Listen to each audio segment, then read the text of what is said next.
Turf today. Get up and brush off the dew on that. Turf today. Turf today. Turf today. Cut it and roll that dew on that. Turf today. Turf today. Turf today. Set up, they about to come through on that. Turf today. Turf today. Turf today. Get up. Turf today. Get up. Turf today. Let's get out the way. Here comes first play. Let's maintain that turf today. Ladies and gentlemen, welcome back.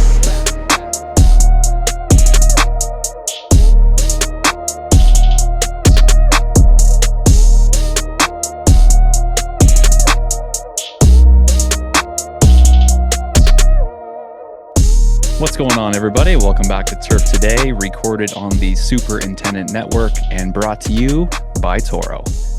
My name is Adam Kershane, joined by Brian Lorenz, and today we got another good one for you. We are going back down to Florida to talk to Tanner Coffman, who is the head greenskeeper at the TGL. We talked to Tanner originally last year, but a lot has changed, and we've had a lot of people reaching out asking if we can get him back on.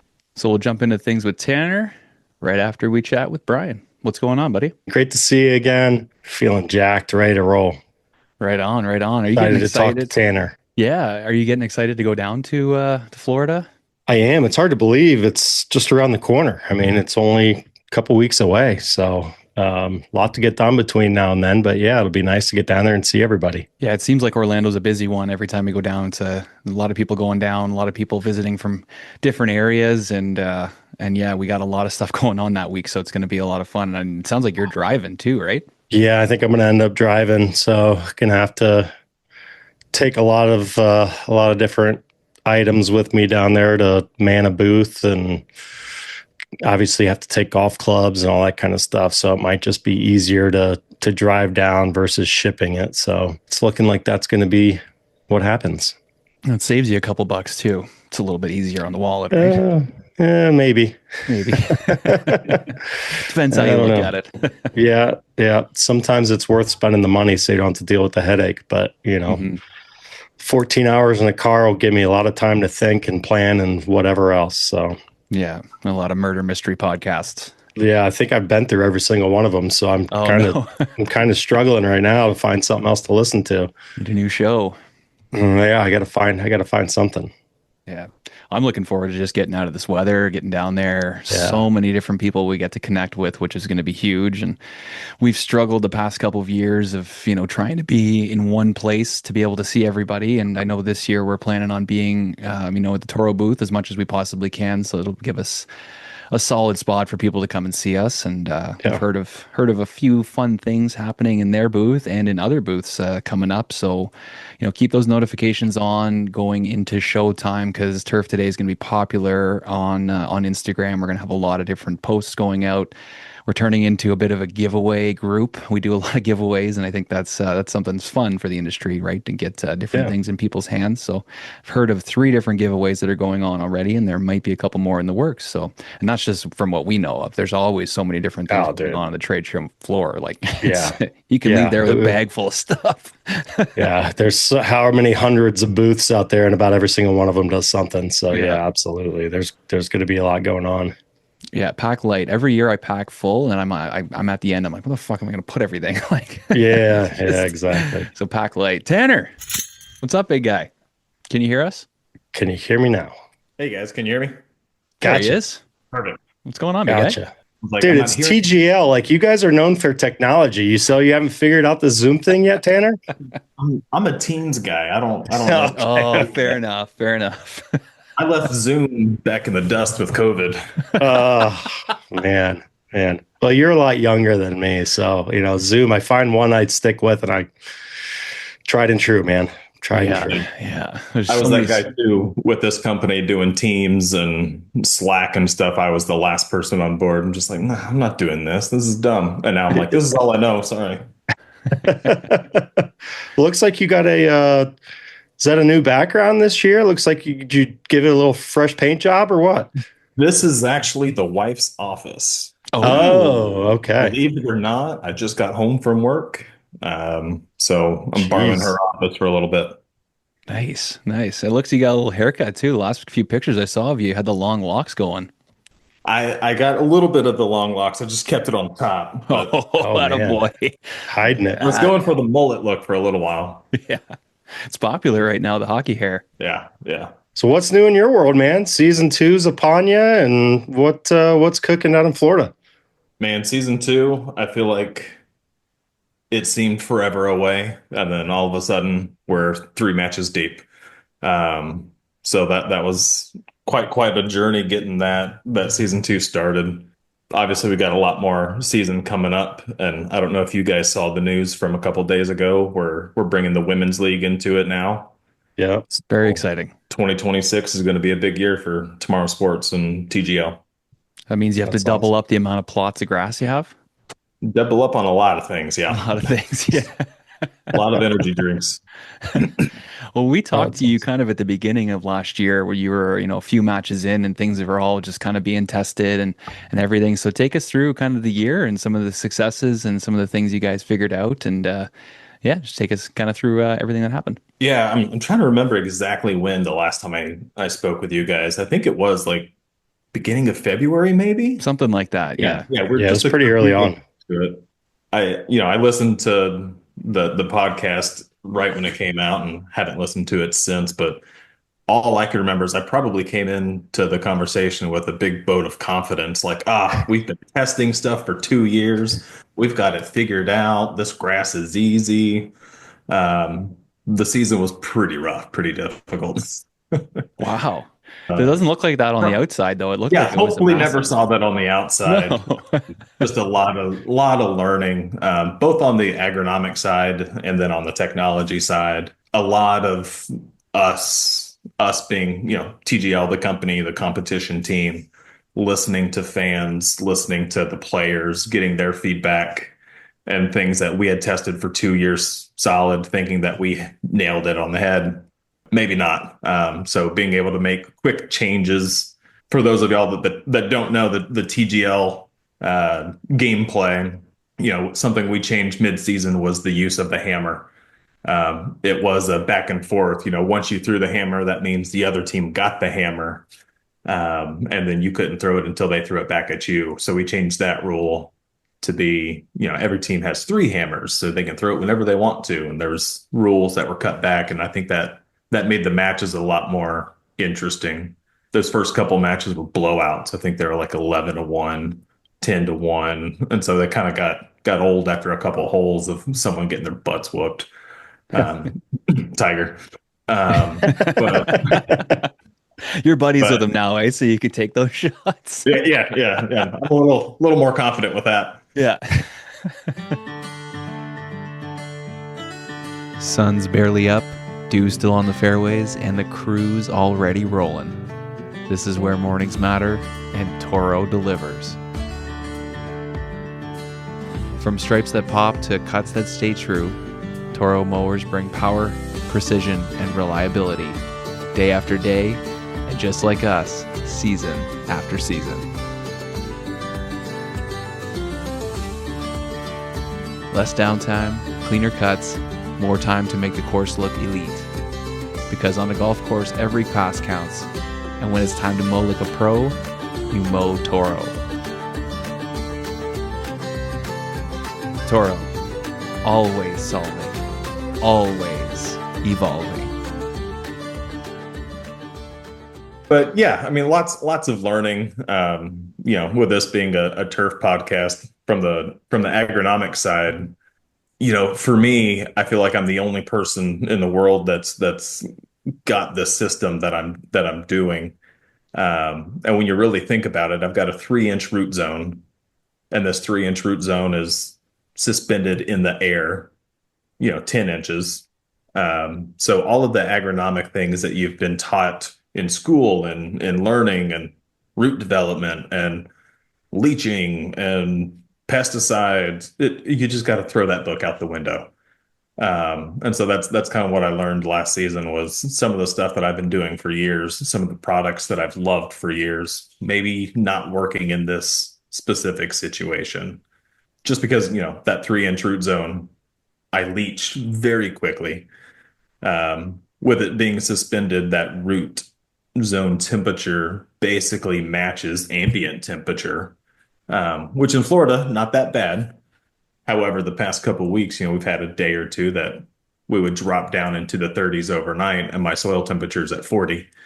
And then, 2 days later, it's back in the 60s and 70s with the temperature in the 70, 75 degrees in the root zone. So, uh, stress management, all that kind of stuff. It just throws a brick into everything you thought you've ever known about turf. That sounds fun. So give me your biggest pinch me moment from season one. Biggest pinch me moment. It was kind of a personal moment, but also really cool to see online. We had on, I think it was President's Day, we had a triple header, and it was something that I had kind of been scared of the entire season of like, all right, all these one-off matches are a lot of work. It's, 15, 16, 18-hour days.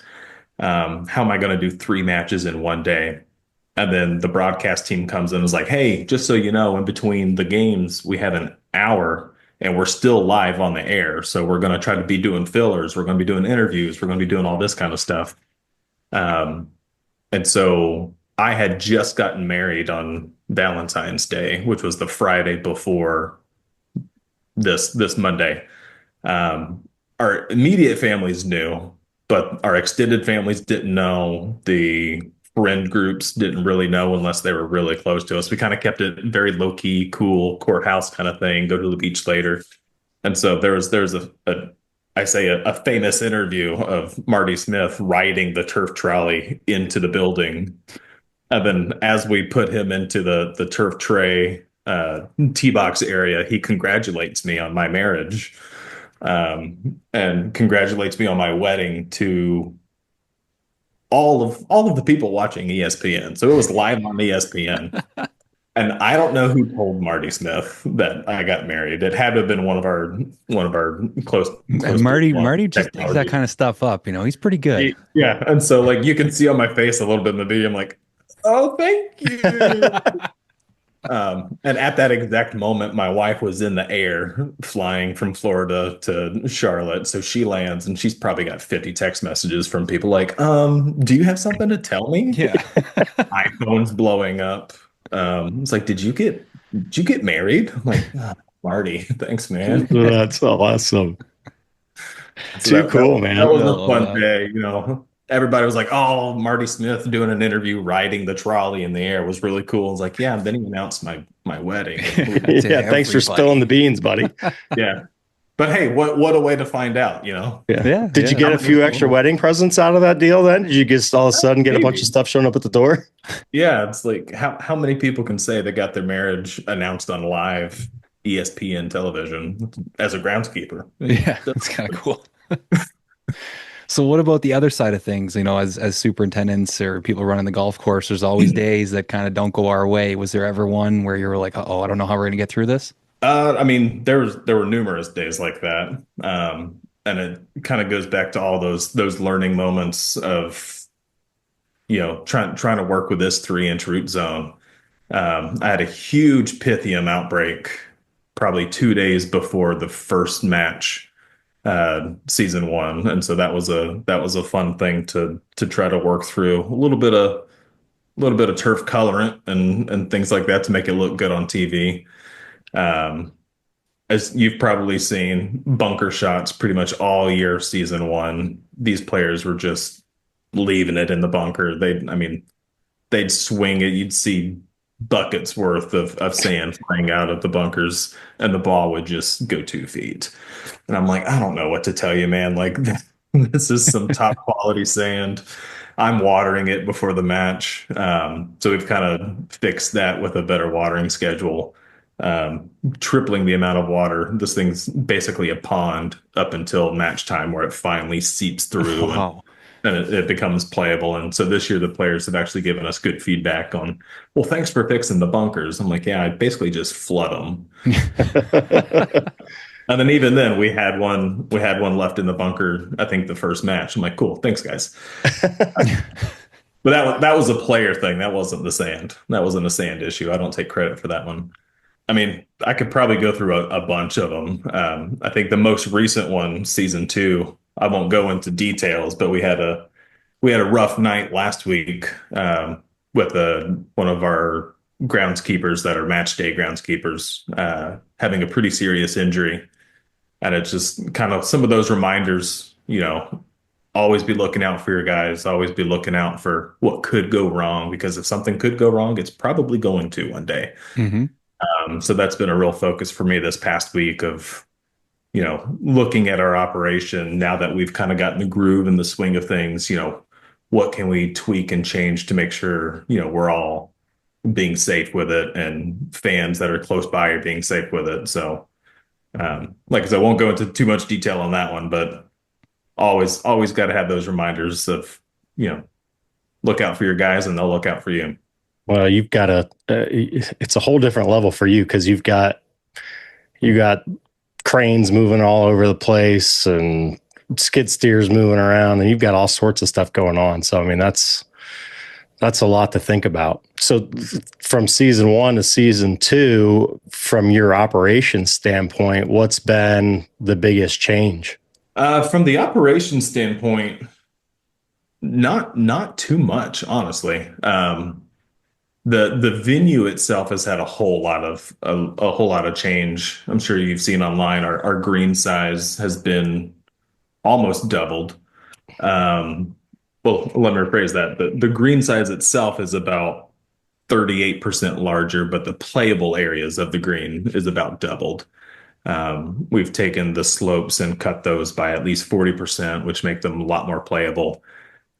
We went from having 7 available pin locations to this year we've got 12. Flattening out that green, smoothing it out a little bit, definitely helps with playability. Well, I've seen a lot more shots hold the first couple matches for sure. Bunch of chip-ins and stuff. Yeah. They're definitely, I don't want to say we made it easier, but we made it more relatable to what they're used to on natural grass surfaces.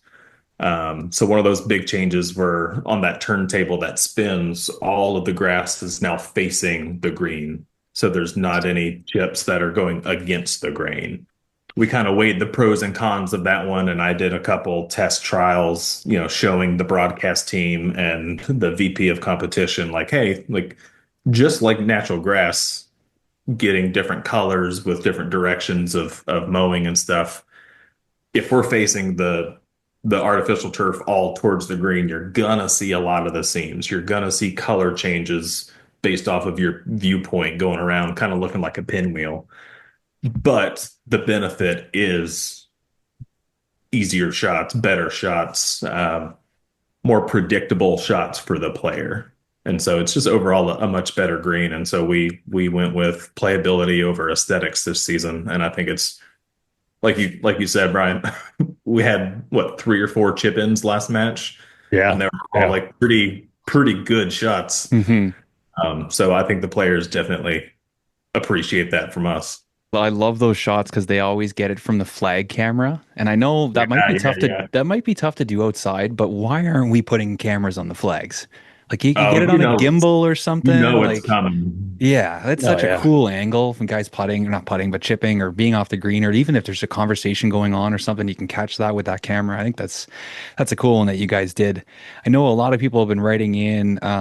They want to know what the actual name ended up being for the crane system, because that was a big one last time we talked about it. So, oh man, I wish I could have a better answer for you. Yeah. I kind of figured this was going to be, a thing. Even when we were having the conversation, the company just calls it the turf trolley. The trolley. Yeah. Oh, Turf trolley.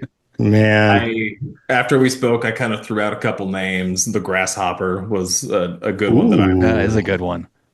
I wanted to go with the grasshopper, and then I wanted to go with almost like the Grove 23, if you've seen that logo. Oh yeah. Yeah. I wanted to kind of go with something that looks like that logo, but it's a grasshopper, and spray that onto the turf trays.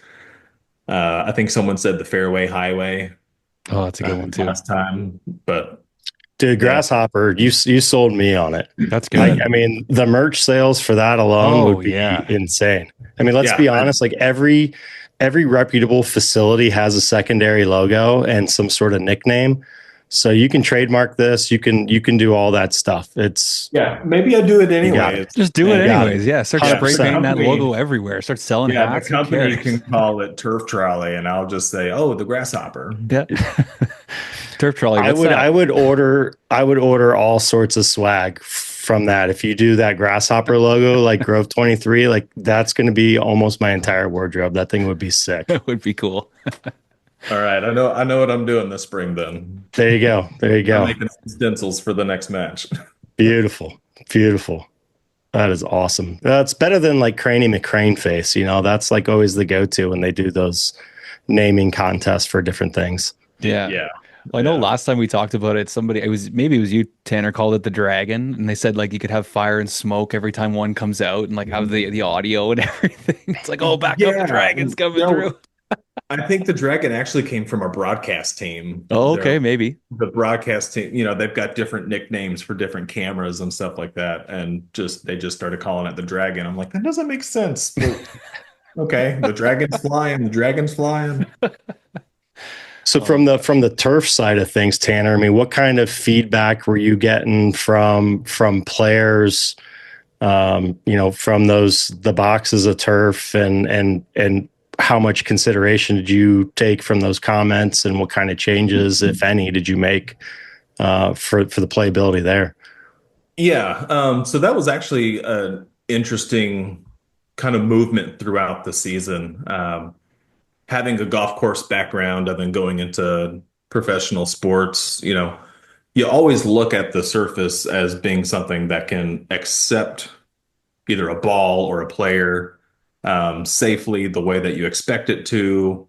Um, our artificial surface is one thing, but when you get into like the tee box, I was trying to hit these numbers and these metrics that I would typically see on a golf course. And then it started hitting me. I'm like, these guys aren't landing balls from 300 yards out. They're not hitting the fairway and wanting it to roll an extra 20 yards. They're only hitting off of it. So what kind of metrics actually make sense for hitting a ball off of the tee versus the ball landing and rolling and playing off of a natural grass surface? And some of the more interesting conversations I had weren't really with the players, but one notable one was Rob McNamara with Tiger Woods. Um, he was like, you don't even have to have fairway cut height. I kept trying to go shorter and shorter and harder and, firm, like what you would want on a nice, good fairway. He's like, that's not even necessary here. Like it can be softer, it can be thatchier. As long as that ball is sitting on top like it normally would with a shorter cut grass, you're fine. Um, so that kind of hit me a little bit different because I'm like, well, I'm striving for the best of the best. It's like, well, no one's going to know if this turf can accept a ball from 300 yards because nobody cares. Hmm. Yeah. Yeah. Uh, As long as the screen can handle it, it's fine. yeah. And so, kind of, as you can see, as the season went on, I stopped worrying about, making it firm and hard. It got a little bit softer. Divots became a little bit more prominent on the surface itself. And the players started reacting to it in a positive way of like, oh, this is good because I'm getting the shot that I want, even though it may be a little bit different from a typical fairway shot on a traditional golf course. It's what they're expecting. So I don't know if some of these high level golf courses are treating their driving ranges any different from a typical tee box or fairway, but the players kind of look into that and see that.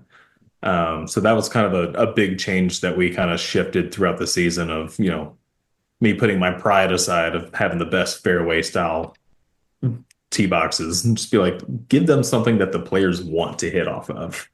And I think that gave us better golf in the long run. Good thing you worked that one out. one of the things I never really thought about, and I'm sure a lot of people didn't think about, is that you have matches here, but you also have practice here. And we saw you posted a picture the other day, I think it was on X, of what those trays look like after a practice. Wow, Mhm. absolutely beat up. So that means that there's a lot more going on than just your Tuesday matches. So talk to us a Oh, little bit yeah. about the weekly schedule of what you actually have to do to take care of everything. Yeah, one of the big benefits and the reason why we're here in Palm Beach Gardens is 80% of our players live within 7 or 8 miles of this place. So they're all in Jupiter, they're in Stewart, they're in West Palm Beach, they're in Palm Beach Gardens. Um, so when these guys aren't out on tour like they are right now, they could drop in at any time they want. So obviously we ask them to give us a little bit of a heads up. And they do, but I think last week I had probably 3 days that I either had a professional coming in or a pinch hitter that this is their first time experiencing, like they may potentially play later in the season, but they want to get used to the screen and the green, so they want to come in and test it out. So that's definitely something we do. Usually it looks, 2 days out, you get two or three guys that want to come in. And then the day before, you pretty much have everybody that's playing on that match night comes in at a different time. Some of the teams are really good at getting the players in all at once, which I like. But they walk through pretty much the whole match together. Talk hammer strategy, talk ball placement strategy. Like if this guy is hitting off the tee, where would you rather hit your second shot so we know where to place you for your second shot? But yeah, I'll probably go through 4 trays of grass just with practices alone before we get to the match. And then, on a match day, they have their morning team practice. And then a couple hours go by, and then they have their actual warm up before the match. And then we have the match. And so some of these turf trays, it's just full rotation. So dive a little deeper into the trays. What are you doing to heal them? Is it a heal process or does it just start over? Uh, so far this season, it's been a start over Yeah. process. I've got probably 2,000 square feet of grass just sitting on the ground. It's sitting on concrete that I'm keeping nice, striped up, as healthy as I can. So when we do beat up a tray, like what I posted on my Twitter Hmm. or X, sorry, Nobody's yeah, comfortable with it yet. yeah, that would take weeks to get that to recover, which we could do, but Hmm. I need that physical tray before I need that grass. And Right. so lately it's been, okay, I don't have enough trays to get through. So I'm just going to peel this grass out. The difficult part is trying to get sod in there without seams. So Yeah. if I need to use it the next day, it looks like that sod's been in that tray for weeks already. So, I bring these big roll sod in, put it on the ground, and then I try to cut out these 9 by 9 squares directly off the concrete, roll that up and put it onto the tray, which that's a whole day process, just No trying to move kidding. a 9 by 9, 3-inch sod grown on plastic. But there's no seams when we do it that way. Right. So yeah, sometimes when they really beat it up, it's just a full replacement. Some guys are real good at just taking a divot or two, and it's like, okay, well, I can sprinkle some divot mix in, and we can use it for another player or another warm up session. Um, every once in a while, I'll throw a hex plug in to kind of speed up that recovery. But yeah, especially this time of year with the back-to-back games we've had lately, it's just been replacing. Remind us what are the varieties you have in the trays? So both the rough and the fairway are Tahoma 31 that's Okay. overseeded with. Looked into some other options this past summer and decided to just kind of stick with what we knew. Um, may not be a permanent thing, but for now, Yeah. Tahoma 31. I know the last time we talked, we got into depth of a lot of the research you did into the sand that you use for the bunkers. But how much, I don't know if we talked about last time, how much went into the research of figuring out your soil mix for the trays and trying to, you mentioned your high perk rates and all that kind of stuff. I mean, how much went into that and what did that ultimately fall in? So we're getting the sod out of North Carolina. So it's Carolina green, known for their game on grass. It's the real thick cut sod that's grown on plastic. So this Tahoma starts in a kind of like a sandy loam, somewhat clayish field in South Carolina, gets cut with very, very thin, and then put onto this plastic and then just top dressed with USGA thick sand over and over and over and over. So it's a mostly a sand base. Um, so we don't really change any of that just because that's what it's coming from the sod farm. And that doesn't go into a root zone mixture. So that sod that we get from Carolina Green goes directly onto a perforated aluminum plate. That's how that's kind of sitting up 10 inches above the ground, suspended in that tray. So when people look at those trays, those trays are 12 inches deep. It's only a 3-inch thick cut sod sitting on top. The rest of it's just empty. Very Yeah. Yeah, So I was thinking there would be some soil, some sort of like root zone mix or something underneath that to help lock it in place or something. But yeah, interesting. hindsight, that would probably make the agronomy side a little bit easier. But the benefits of keeping it as that 3-inch sod on plastic is I can have sod in a tray for weeks, and then when Yeah, I'm ready to swap it out, I can just roll it up like it's a piece of sod, bring in another piece, roll it out, and the height matches the other piece that's in there, or the height matches the rest of the trays. I'm not trying to cut anything out. yeah, Uh, Weight kind of becomes an issue if we were to sure. have a zone mix in there. These trays are already 2,000 pounds. Yeah. So, That's what I was going to say. The grasshopper wouldn't be able to handle that. yeah, if I had another 9 inches of root zone, that 2,000 pounds is going to quickly become 4 or 5,000. Yeah, So, leaving that weight as low as possible is also an issue for that. So, So another question we had from the community, it actually came from a few different people, but they wanted to know how many years away are we from having real grass on the greens complex? ooh. Could you never. I mean, Oh, man, realistically, what am it I could allowed happen, to but- tell you? Oh, here we Oh, go. the conversations are happening. So I'll be candid just because there is no answer to that. And so I feel like I can be a little bit more open because there is no company stance on that as of right now. With how innovative we are as a company, on the technology side, trying to push some of that innovation into the turf side, I think it's obvious that everybody would love to have a natural grass green or just natural grass everything inside that venue. So we do have ongoing R&D trials that are going on right now, both on campus and off campus. Looking into, I think this summer, I hinted a little bit on my X page. I've been doing a lot of minimum right minimum light requirements for different grass types. Just kind of seeing which strategy, if we were to go natural grass, which strategy would be the best strategy for us to go? Is this something that we put in bent grass sod on the green and have grow lights drop down from the ceiling and I hand water? Or is this like a Raiders stadium kind of deal where the tray itself goes out on a train track? Do we have the money and time and construction to do like a Real Madrid thing goes underneath the ground and other trays come on top of it? So which direction would we want to go with that? Those are the answers that I don't have for you. I will say I did do a nice fun trial this summer in our off season. Wasn't very big, but it was about 750 square feet.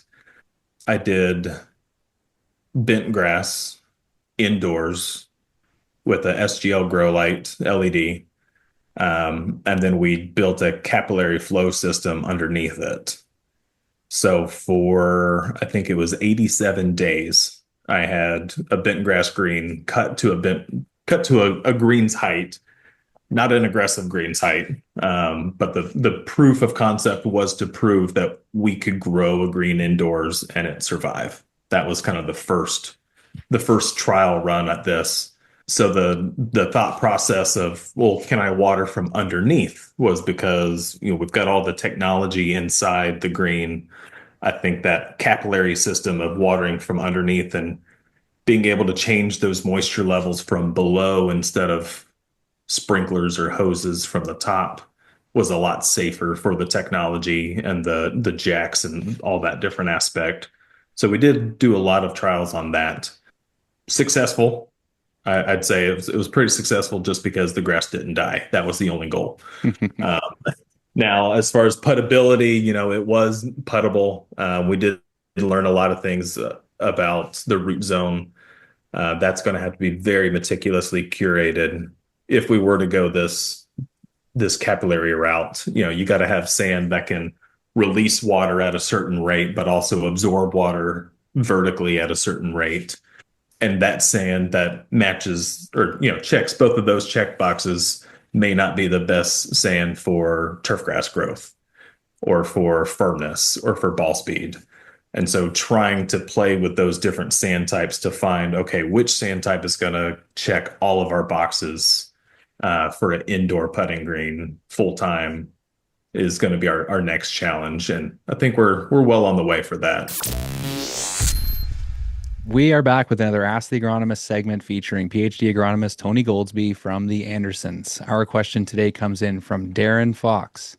Is there anything that can help with growing grass under trees? Well, thanks again, Adam, for having me on the show again this week. And thanks again for all the great end user submitted questions. And Darren, yeah, you're along with a lot of turf managers out there where, I love trees, but also too, they make growing good turf a little bit of an issue. And when I think grass under trees, it's not necessarily just one problem you're dealing with either, right? It's light, it's water, and it's a root competition problem, right? So, those are a lot of factors stacked against you. And I think the one that's probably the biggest is obviously light. If you don't have enough usable light, right, which is driving your photosynthesis in your turf grass, it's going to be pretty hard to find any product or any management technique that's going to fix that issue. So really, you got to start with trying to improve survivability right off the start by stacking small advantages in your favor. And really, a lot of that comes down to species selection, right? So I think at the end of the day, we all want tall fescue, for instance, to look like it does in our front yard at a home lawn, the same under trees. And reality is, right, there are fescues that are designed for handling that, whether it's chewings or creepings fescues, but they don't look and they don't exactly act and behave like our tall fescue that we love and that thick, dense, rhizotomous type grass or anything else that's out there on the market that's a cool season type grass. So really picking that right species if you can. Again, warm season makes it tougher because a lot of the warm season grasses obviously have a much higher light compensation point, and it's going to be pretty hard to find things to be able to overcome that from a species selection perspective. But wherever you can, thin the canopy too, right? Or get out there, trim those trees, increase that airflow, and that light throughout the day is also going to help.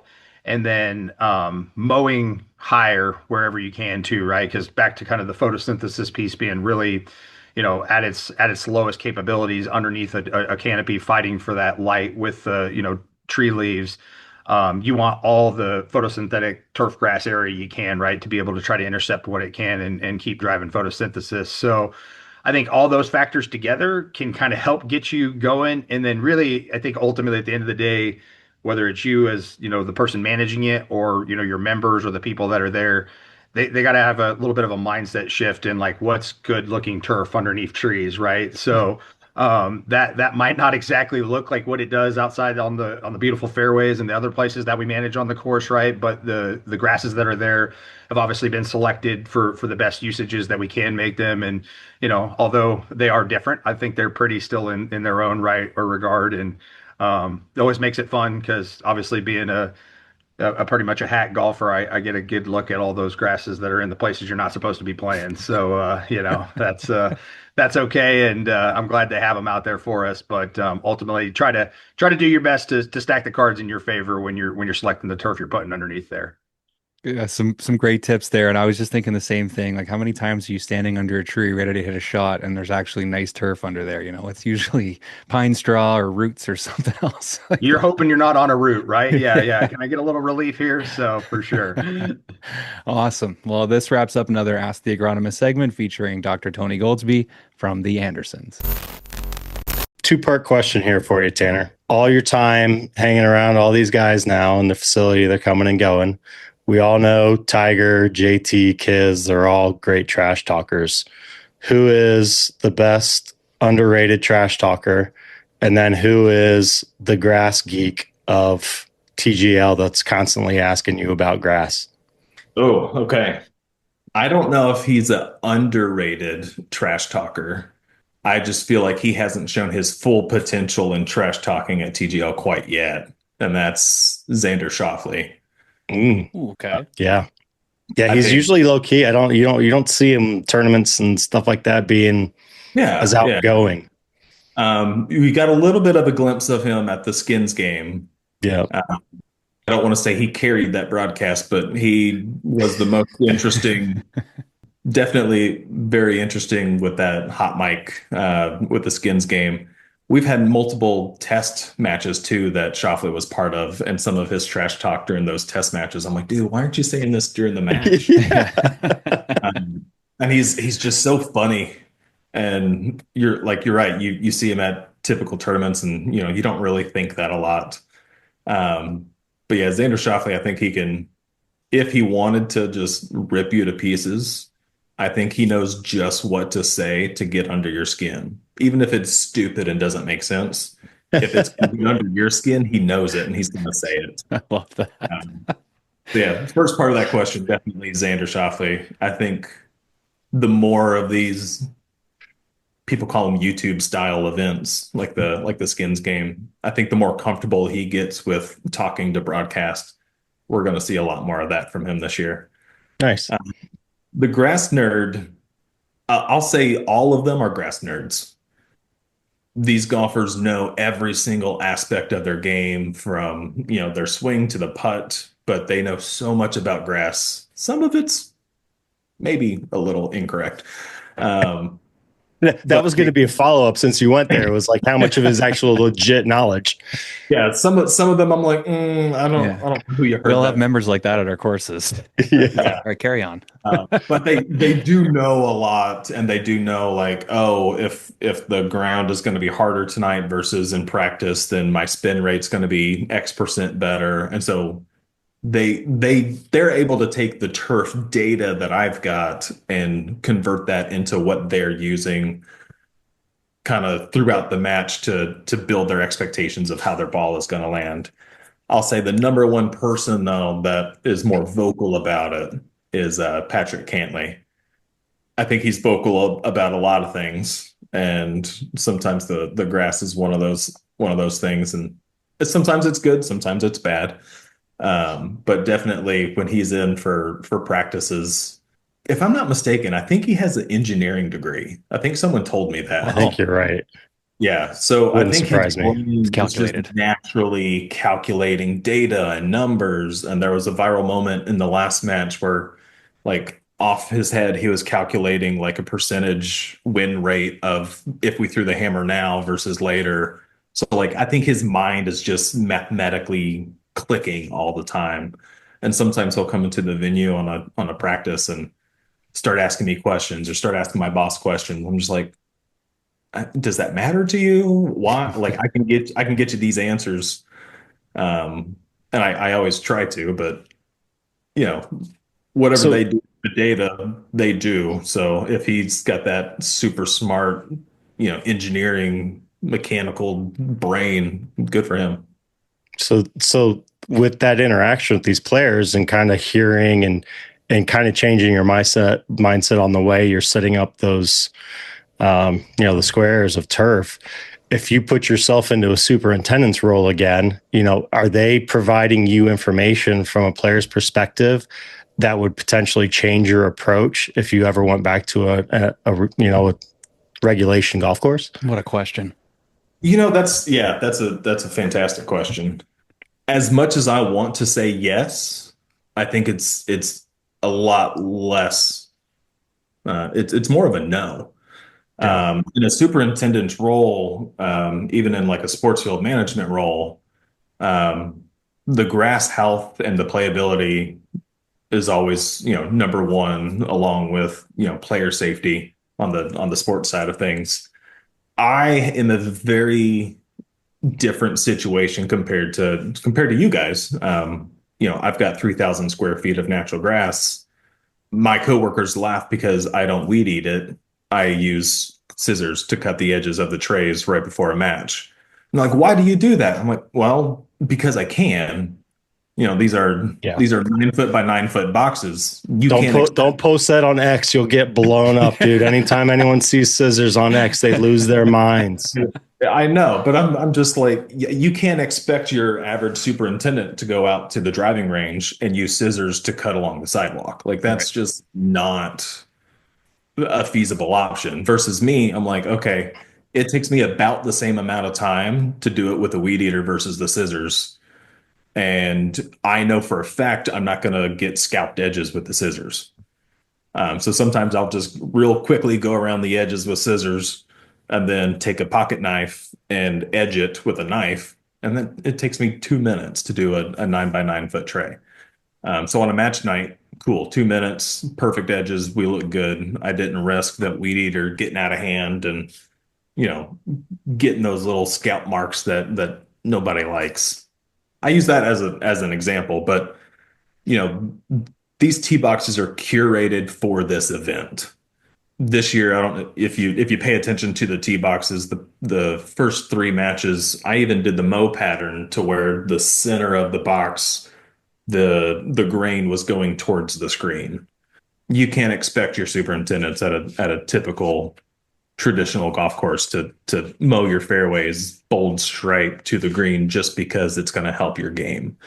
It may not even help your game, but some of these players are convinced it does.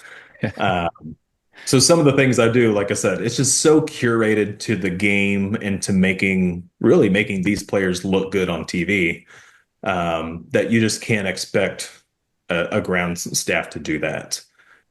In the same breath, there's a whole bunch of things that you guys probably do, more intricately than I do, just because you do have a staff and you do have space and time that I don't have. So I always joke about my bunker management. I spend 2.5 hours on a match day working my bunkers. None of that is blowing out debris. None of that is sifting out debris. That's just me watering, rolling, and raking. I would love to have more time to make sure these bunkers, since I have two of them, perfect, no debris, no artificial fibers flopping around in there. I just don't have that time. And I don't. You send out a couple text messages, you'll have a bunch of superintendents and assistants from the area bringing out some plate compactors. But yeah, they'll be all over it, dude. Yeah. So, I mean, are there things here that I've definitely learned that if I did transition back to a traditional superintendent role? Absolutely. Especially on the turf defense side of things, making sure that the turf rigidity is good and healthy for active play. But a lot of the operational things I do it's just very curated for TGL. You can't do it on a natural grass golf course. Guess that makes sense. The one thing that I've really enjoyed about watching the TGL on the players' side of things is you really get to see, kind of them with their hair down. It's a little less pressure. They're chumming it up with the boys, so it's a little bit more fun. Like I was never, not that I hated the guy, but I was never a Billy Horschel fan at all. And now he's probably one of my favorite golfers. Like I'd love to go on a golf with that guy. Like he just looks like he has so much fun and such a beauty. One of the things that happened in the first season, was an amazing moment with Tiger when he got the wrong number from his partner and hit a really short shot. And I think it was really cool because his mom was there and she passed away shortly after. So just talk to us a little bit about all that and his impact obviously on everything going on there. Yeah, I mean everything Tiger touches basically turns to gold. This league is no exception, and you've kind of seen or I don't know if you've seen, I've seen online people talking about TV ratings not being as high as last season, and match one versus match one last season, match two versus match two. They're making these comparisons. I'm like, well, Tiger hasn't even played yet. We're not sure if Tiger's even going to play, but this upcoming match, Jupiter Lynx is the team that's playing, and Tiger will be there in a coaching kind of sense. And so I definitely think that these TV ratings are going to skyrocket just because anytime people know that Tiger's showing up, then they tune in. Even if he's not playing golf, if he's just going to be standing there on the golf course giving advice to people, like we just announced Akshay Patea, he's filling in for Tiger this match. Just seeing Tiger talking to Akshay is going to be cool viral moments. And so I think, and Rory is kind of in the same boat. Rory is very involved, and he brings a whole bunch of eyes to the place. So I mean, yeah, keeping him in mind is always the back of my mind. But like I've said, he's a league owner, he's a team owner, he's a player, and now he's a coach. So he's so involved in this, and he's given it his all. So it's such an interesting thing that not very many people get to experience. I'm surprised he didn't have Charlie fill in for him. That would have been some ratings you right want there. Some ratings, yeah. Yeah. I Kidding. mean, that move. I remember I was at Oakland Hills last year for the Junior Am, and Charlie made that event. Like all of a sudden, they had to add ropes, stakes, and ropes around the tees and greens, and add security and all that. I mean, it's a game changer. Yeah. So this is all unofficial, and sorry, I'm also trying to plug in my computer to make sure it doesn't die. You're good. The online rumors when Tiger said that he was hurt was that Charlie could be a potential stand-in for him. And so I started going down these Reddit holes and all these different places of the internet that have all these weird conspiracy theorists. And people started going through like the TGL rule book to see if that was I'm like, I feel like I helped create that rule book and I have no idea. Yeah. And the rule book, it's also Tiger's league, like the rule book states that you can't be in bad standing with the PGA to be okay. That's the nice way of saying if you're a live golfer, you can't. Yeah, exactly. Right. Yeah, exactly. Charlie's not a PGA player, but not bad standing. He's not in bad standing, and so everybody's like, "Ooh, like that." Dude, that would be cool to have a TGL Junior League, with Charlie and Miles Russell and all these freaking young guns that are. I mean, who knows? That could be next. That could be. I see that smirk on your face. It's probably been talked about already, hasn't it? I don't have enough grass, guys. I know. You're going to go from 3,000 to 10,000 real quick. Yeah, I'm at the point of I would love to just do everything. Yeah. Just bring me a sod farm down the street. Let me have a sod farm and I'll bring it in every week. It's fine. There you go. That's awesome. So how much fun are you having, Tanner? Dude, I'm having a blast. Like I said, it's so different from anything I've ever done. I joke with the superintendents down here in Florida is like, oh, my golf course, it's air conditioned. I don't have to actually maintain it. It's a digital world that I'm working in, but no, it is definitely a hard job that I'm relearning absolutely everything from scratch just to kind of work with these grass trays, and then the R&D to to your point, how cool would it be to have all grass indoors? I think it's definitely very close on the horizon, and I think a big aspect of that is the FIFA World Cup coming in.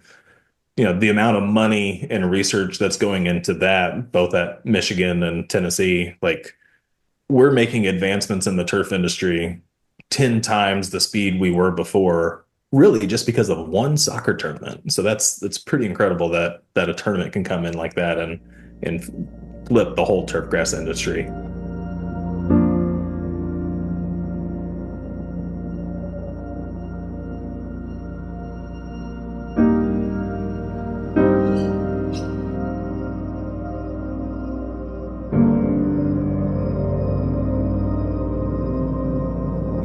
Turf Today podcast is also brought to you by Apex 10. Great turf starts in the soil. Apex 10 by Green Nature boosts microbial activity to help unlock nutrients, strengthen roots, and improve overall health.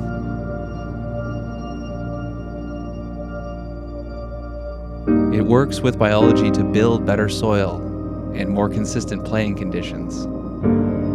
Simple, effective, and natural.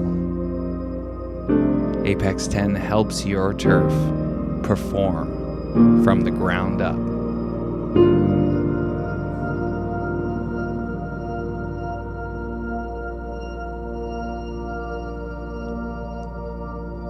Follow them on Instagram for your opportunity to try Apex 10 today.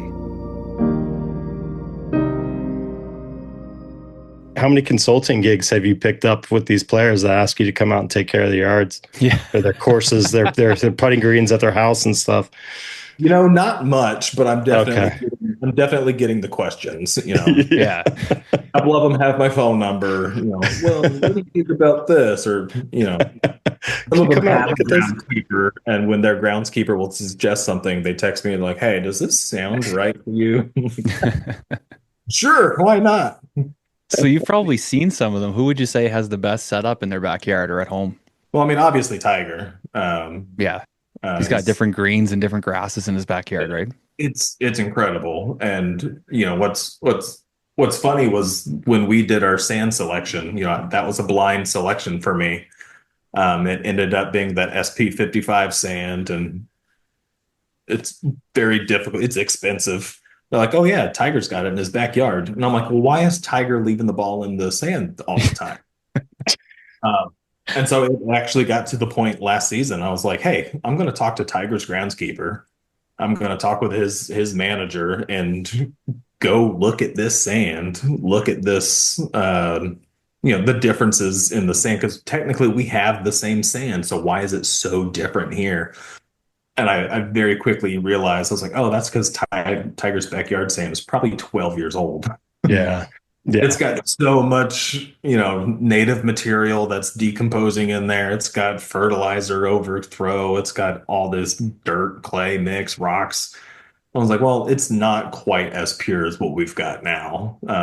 So I've got samples of his bunkers in his backyard in my office, sitting next to samples from TGL, and you're just looking at the different Ziploc bags. I'm like, it's not the same. That explains a lot. Yeah, it's claimed to be the same. No, even your sand matures and ages over time. So definitely an interesting thing to look out at.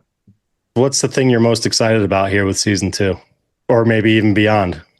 Man, that's a hard question because I don't think I've slowed down enough to think about it.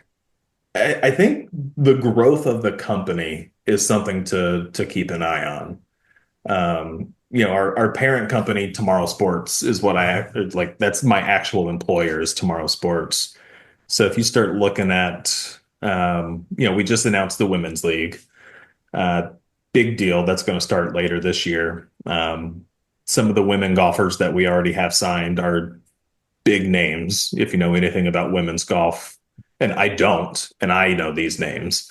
So it's going to be definitely an interesting thing. But I think our CEO put it very well, maybe a year and a half, 2 years ago. He's like, "Tomorrow Sports is called Tomorrow Sports for a reason. It's not called Tomorrow Golf." So Tomorrow Sports, as a overhead parent company, is looking at other sports ventures, other different ways that we could bring maybe a new era kind of thought process, maybe a technology outlook to different sports. Maybe it's just on the broadcast side of things. Maybe you take a sport that everybody knows and loves, but integrate more innovative technology to make the viewership at home a little bit better than what it is right now. So definitely the future of the company is very, very bright. And so being at this ground level and seeing TGL come off, adding the Women's League, it's just going to get better from here. so many different opportunities. I know I could almost see you guys having a second building maybe on the West Coast, and that way you have home games and away games. And I have a buddy who's got one of those backyard garages set up, $10,000 simulator and everything. It's just stupid, but he's always looking for new things on the simulator and playing against different people and all these software and stuff. And he goes, "Why is there no option for me to play against the TGL guys and like on their courses and on their holes and everything and have a leaderboard and people can watch the match and play in their garage and everything?" And I was like, dude, that's probably coming. Like that's probably something they're working on because everybody's got a home simulator now, and that's simulator golf. So it's probably coming. So yeah, like I think you guys have a wide open highway of things that you can go down. Yeah, and one of those things is it's all licensing deals. We've created all of our own holes in partnership with, Augie Pisa and these different golf course designers. And I think the coolest thing this year is the newer holes. Last year we kind of kept our holes a little bit more tame to, the hardcore golf fan doesn't want to see you hitting a golf ball off a space shuttle. Mhm. But I think since we got our core base group and it's a younger group, much younger group than a PGA event, we can kind of go a little bit more outlandish with some of these holes. And so we've announced and played the past couple of nights, Cenote, where you've got this green that's like 200 yards out, but it's got this big funnel behind it that you can drive into the funnel and work the ball down. Yeah. Then you got Stinger, which Yeah, The Stinger was hole is my cool. favorite. Yeah, That really one's my cool. favorite. and my favorite thing about Stinger, all of these practice rounds, these pro guys are killing it. Oh yeah. They're hitting beautiful stingers. We rarely see anybody hit that rock. And in the first 3 matches, I think we've had 5 players hit the rock. Yeah. And so it just goes to show, they're practicing these things, they're figuring it out. Once you get into that arena and you actually have that arena atmosphere, not a golf course atmosphere, your heart rate rises. You start, jittering out a little bit. And then, the last time or last match, somebody hit a 1 iron. They brought a 1 iron specifically for that hole because he knew that he was going to be teeing off that hole. Crazy. Who was that? Was that Goddard? Yeah. He brought a 1 iron because he's like, oh, like in the rotation, I'm hitting the Stinger hole. So I got to not mess this up. He brought a 1 iron. It's like, I've never seen a 1 iron. That's awesome. Were you there, Tanner? I think it was the Barstool guys. It might have been Trent. Hit the ball over the screen. Yeah. Oh, It's awesome. he had balls go over the screen even during the matches. No way. And that's fine. That the tracking works just like you would expect it to. We've got a big net up there that catches it. So hitting over the screen is no big deal. I think the coolest thing that I've seen, and it was on that Stinger hole, Cam Young, he hit the rock, and his second shot, he had to kind of pick and choose because there's that other curved out rock that's off to the right side. In this simulator game, you pick where you want to aim, and most guys just hit it straight because they've aimed where they want to hit it.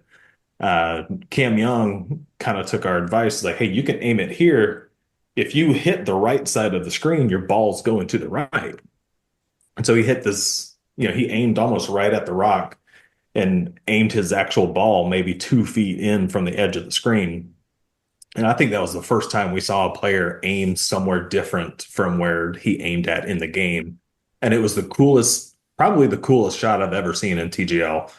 Hit it far right, had the nice long curve off to the left, went around the rock over the grandstands and landed it just shy of the green. I'm like, that was a cool TGL shot that you're never going to see, on a traditional golf course. So He messed up the divot pattern on the tray though, going a different Yeah. angle. So a little bit angry, but that's awesome. Well, dude, we appreciate your time and coming on here again. Leave the floor open to you if there's anything you want to talk about that we haven't addressed here so far. not really. It's just kind of a thank you.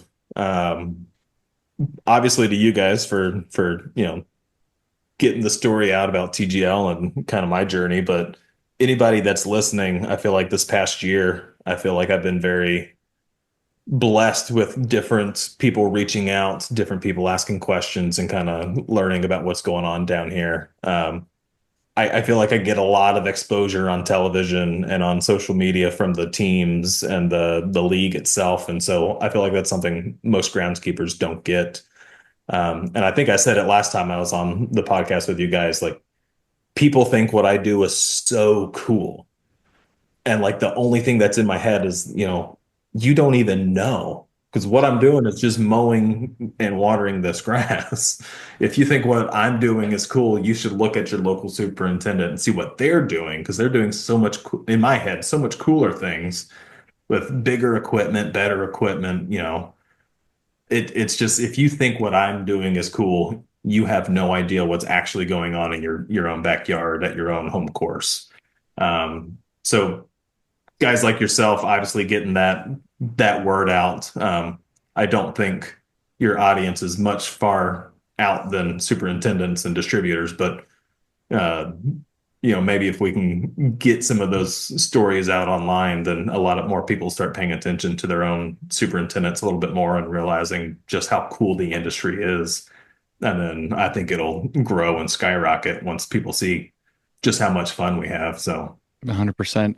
I know like you said, we have a very kind of niche audience, and it's sort of driven in this industry. And one of the things that Brian and I have always talked about is hopefully at some point the show could get to a point where we could have a PGA golfer on and talk about some of this stuff, and then we might get the viewership or people listening that might not have any idea about turf, and really kind of bring things into the mainstream. yeah, and I think what's also cool is, when like the TGL posts grass content, it's always a good, I'm not going to say record breaker for our Instagram or our social medias, but it's up there.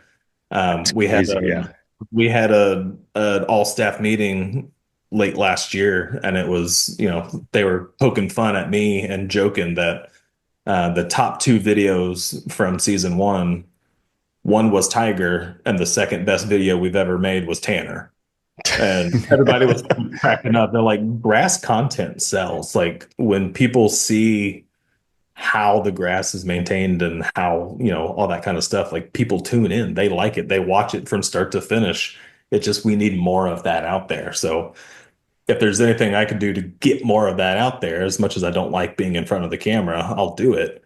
Yeah, you're getting good at it, my friend. Definitely. Sometimes, it's just, like I said, some of these superintendents out there, they have such big character. It's just so cool to listen and watch them do what they're doing. Like I said, if you think I'm interesting, you don't even know. You're just scratching the surface at this point. So yeah, thank you guys for at least your role in that. And I may see if I can throw someone your way, maybe a retired golfer. Hey, you never know. I got to go check out the Golfer's Journal special. I just saw that come through my email, I think, the other day. I haven't had a chance to watch That the was whole a good thing one. yet, so that's next. That was a good one. That was a really awesome one, because I felt like I maybe talked to those guys for what felt like a minute. Like, I was like, oh, real quick, boom, boom, boom. And then they posted this video that's almost 5 minutes long, and it was just so good. So yeah, definitely go take a look at that one. Yeah, cool. Well, this has been awesome, Tanner. Congrats on season 2 and continued success for you here, man. Well, thank you guys. Yeah, and sorry we're missing you down in Florida in a couple weeks. It's unfortunate. I really wish we could have either come up or figured out some way for you to be down there, but yeah, it's coming. It's the closest I've been to the conference, and it's the 1 year that I'm not going to be going. So that's it's a little weird. It's a tough time of year for you. You got something going on. I'm going to try to sneak up maybe for one day on the trade show. So if I do, okay, let you know. Perfect. Yeah, that'd be awesome. Awesome. Good to see you, Tanner. Talk soon. Yeah, you too. See y'all later. Everybody, take care. See ya.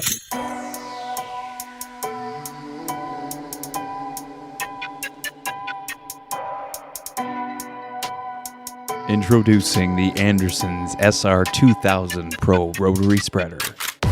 Engineered for precision, built for durability, and designed to deliver consistent, professional-grade results on every pass. See it at the GCS AA Conference in Orlando. Stop by the Anderson's booth for your chance to win an SR2000 Pro Rotary Spreader. What a beauty. Such a great guy. Yeah. Oh yeah. Such a great guy. And what a unique position too, because he'll sit there and say, yeah, people say it's such a cool job, but I don't actually get to be a full-time golf course superintendent. I don't know. Like, but you do have a cool job, bro. Like you get to Yeah. hang out with all these guys and like Well, just like the conversations that he's privy to. I mean, that's why I wanted to ask him that question of, is there something you would do maybe differently if you were able to take it to a real course? And yeah, granted, obviously you're dealing with 9x9 squares versus a 140-acre piece of property, but still, I mean, just some of the things that those guys talk about from a playability standpoint, that's beautiful knowledge right there. That's beautiful knowledge. And, like he said too, going into the end of last season where he talked just about how he wants to change the fairway tray, and think about the moisture content and the mowing height and all those little things that make a difference. And I don't know, I just really cool, really, really cool. Get to listen to some cool conversations there, and they're putting on a really fun product. I didn't get to watch a ton of the end of last season. I watched a lot of the first couple matches last year, and then just got busy. And then this year, I feel like the matches have just been so much more exciting. Shot making has been incredible, like we talked about with the changes to the green and some of the grass around it. It's opened up more opportunities for guys to really make some great shots, and it's delivered so far. yeah, it's the perfect product for the off season of golf. Yeah, I remember somebody saying, well, it can be boring and there's lots of, standing around and nothing happening.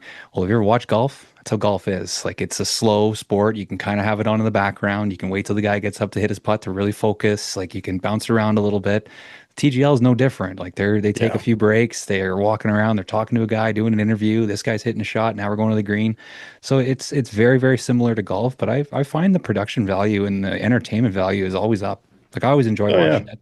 It's Tuesday nights, so there's not usually anything else going on a Tuesday night. No. It's what's on?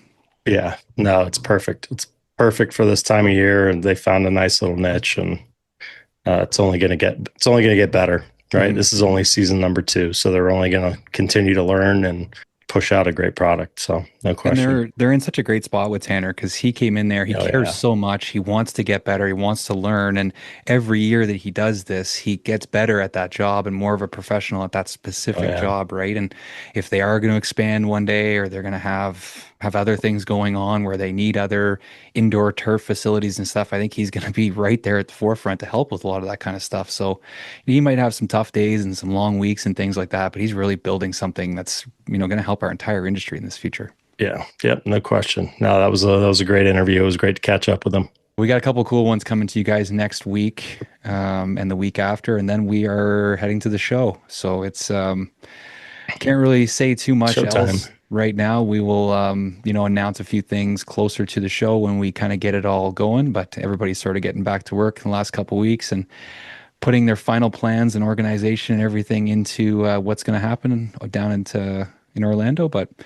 should be a great time. And if you're close to the venue and you haven't signed up or anything, I still heard that there was a few classes available, and there's obviously the general admission to the trade show that you can still sign up for. So get in there. Yeah, hope to see everyone in Orlando. To everybody out there, keep those reels sharp, and we will see you next week.